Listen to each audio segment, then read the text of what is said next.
Cyrus the Great, known as King of Kings, the Messiah, and many other names. In this episode E, we will be talking about this extraordinary man. Let's get into it. After the fall of the Neo-Assyrian Empire, a massive power vacuum arose in the Middle East and left five great powers: Lydia, Egypt, Median Empire, Babylonia, and Kush. One of the kingdoms of at the time was Perseus, a kingdom ruled by the Achaemenid clan where Cyrus. The story of his birth is widely accepted as a myth. Now for a Not History Story special. Long ago in ancient Persia, a Median king called Astyages had a prophetic dream about his pregnant daughter Mandana that would soon flood all of Asia, so he wed her to a king of Anshan, knowing that no son of a Persian would ever rule the Median Empire.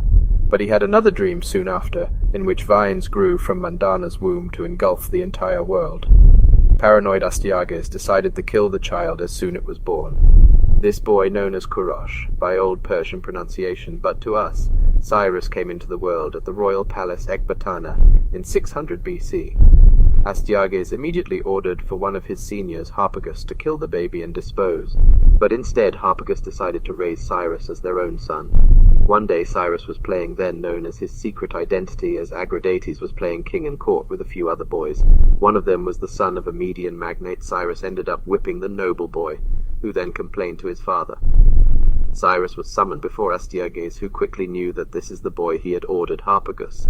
He explained that he felt remorse for the order, and his actions should be celebrated with a feast. Astyages ordered Cyrus to be sent to the palace, and then Harpagus arrived later as a guest.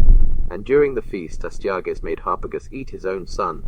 But Cyrus was spared, and was even given the title Royal Cupbearer, which was a respected title. He also served a royal envoy and advisor, becoming indispensable to Astyages.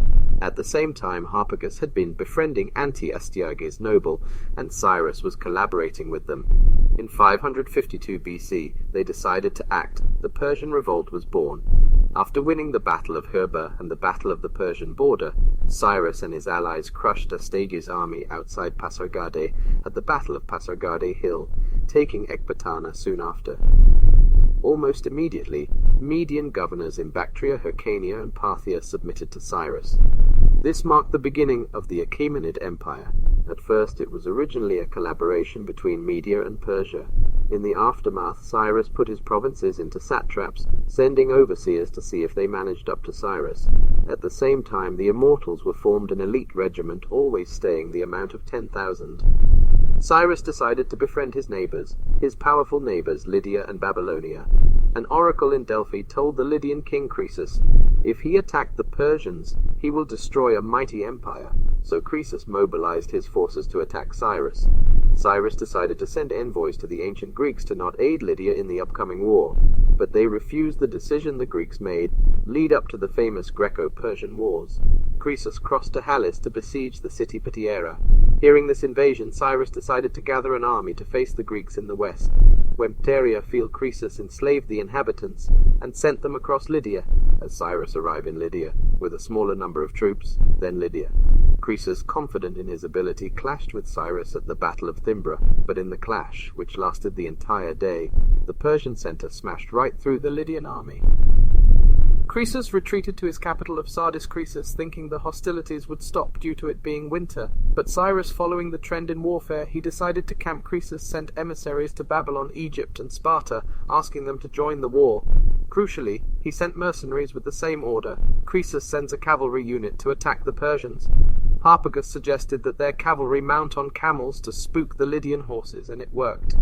After this battle, the Persians decided to besiege Sardis, but before the Persians enclosed on Sardis, Croesus sent out a plea to help to his allies. After the 14-day siege, one of the greatest capitals of the Near Eastern world fell to Cyrus. Lydia was annexed by Cyrus. The oracle was correct, but not in Croesus' favor. After the conflict with the Lydians, he was set about creating Pasargadae, his new capital, and subduing rebellions. By 542 BC, Cyrus' attention was on the Neo-Babylonia Empire, ripe for his conquest. Far from their peak with Nebuchadnezzar II, Nabonidus was not a popular ruler, diverting money from priests and neglecting the people. In 540, Cyrus, sensing the time was right, decided to seize Babylon-dominated Elam with the help of the Elam revolt, seizing it with ease. This blow brought Nabonidus from retirement, and notably he seized the idols to ensure his citizens' obedience.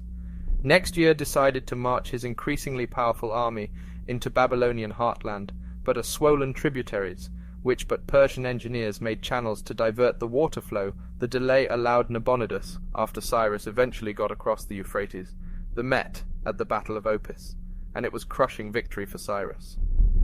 And Nabonidus retreated south.